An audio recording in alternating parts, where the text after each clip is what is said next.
کرے گا آپ کا کام ہے اس کی دعا پر آمین آمین کرنا اور میں ان کی دعاؤں کو قبول کرنے والا ہوں۔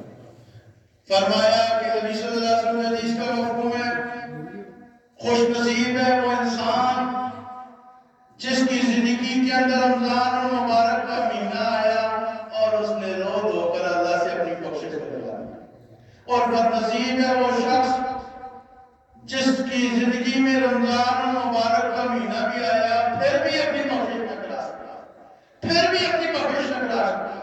اللہ تو جھوٹ موٹ کے رونے کو بھی پسند فرما دیتے ہیں۔ فرمایا کہ رونا نہیں آتا ہے تو رونے کی شکل بھی بنا لو۔ اکثر دیکھا ہے گھر میں بچے کو کچھ چیز ضرورت ہوتی ہے ایسے جھوٹ میں روتا ہے تو والدین کو پتہ چل جاتا ہے یہ جھوٹ سے رو رہا ہے، لیکن اس کے جھوٹ کا رونا اتنا پسند آتا ہے اس کو کہتے ہیں چلو اس کو چیز لے دیتے ہیں۔ اسی طرح بھی اللہ پاک کی ذات اتنی مہربان اور رحیم و کریم ذات ہے کہ اللہ پاک نے ہمارے نقل کو بھی اصل میں قبول فرمایا۔ ایک مولانا صاحب نے بڑی پیاری بات فرمائی تھی، فرمایا کہ جبریل علیہ السلام نے اپنا چہرہ دیکھا تھا تو خوشنودی کے لیے اللہ کا شکر ادا کرنے کے لیے نوافل پڑھے، دو نوافل پڑھے اور ہزاروں کے حساب سے ٹائم سال لگا دیا، ایک 10,000 بتا رہے تھے 10,000 سال لگا کر ایک رکعت پڑھی، پھر دوسری رکعت پڑھی، پھر سلام پھیرا، فرمایا کہ یا اللہ میں نے تو نے مجھے اتنا خوبصورت فرشتہ بنایا، سب سے اوپر والا بڑا فرشتہ بنایا، میں نے تیرے شکر ادا کرنے کے لیے یہ نوافل پڑھے۔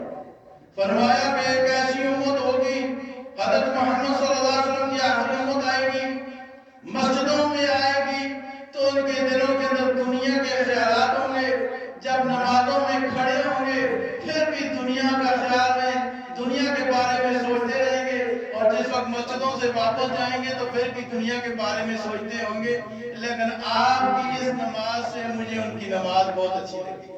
فرمایا کہ یا اللہ وہ کیوں؟ وہ دنیا سوچ رہے ہوں گے اور دنیا کے بارے میں سوچیں گے نماز میں بھی اور جاتے بھی۔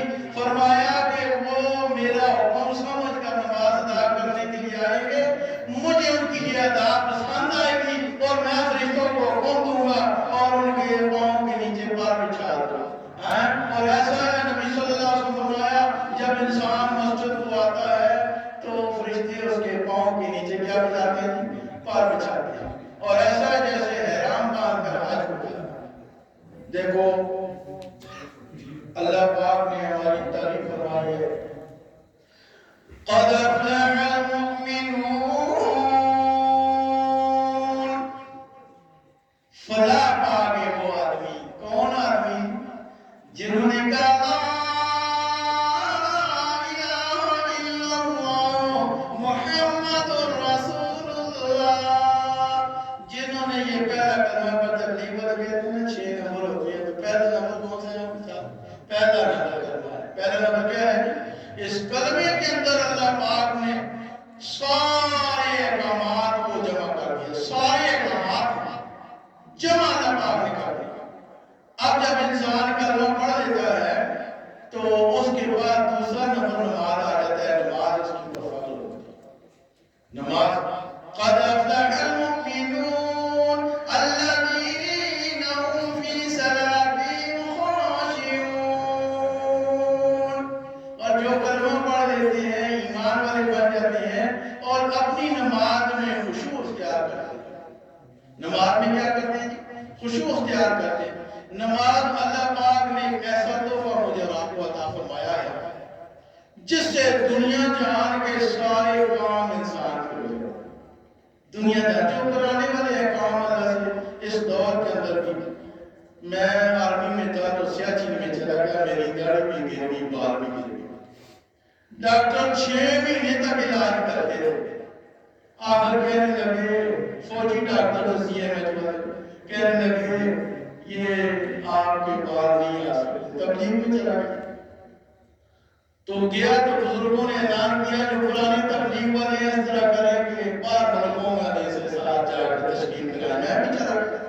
جس وقت بار ملکوں والوں سے گیا تو بزرگوں نے دیکھا تو یہ تو بندہ کو نیا ہے، اس کی داڑھی بھی نہیں ہے، مونچھ بھی نہیں ہے، یہ نہ ہو بار والوں سے ویزے مانگنے شروع کرا دیں یا کوئی پیسے مانگے، تو مجھے کہا بیٹا آپ ذرا کریں گے عام لوگوں کے ساتھ تشکیل کریں. میں نے آ کر رونے بستر اٹھایا اس نے گھر کی طرف ریلوے اسٹیشن پر پہنچ کے بیٹھ جاتا ہوں چھوڑ کر پیچھے دو دوست پہنچ گئے یار گاؤں والے کے ساتھ اللہ سے خود تشکیل کراتے ہیں میں بھی ہم ہی آپ کے ساتھ ہیں. پھر واپس لے آئے مجھے وہاں پر آ کر 2 رکعت نماز نفل پڑھی. نفل پڑھے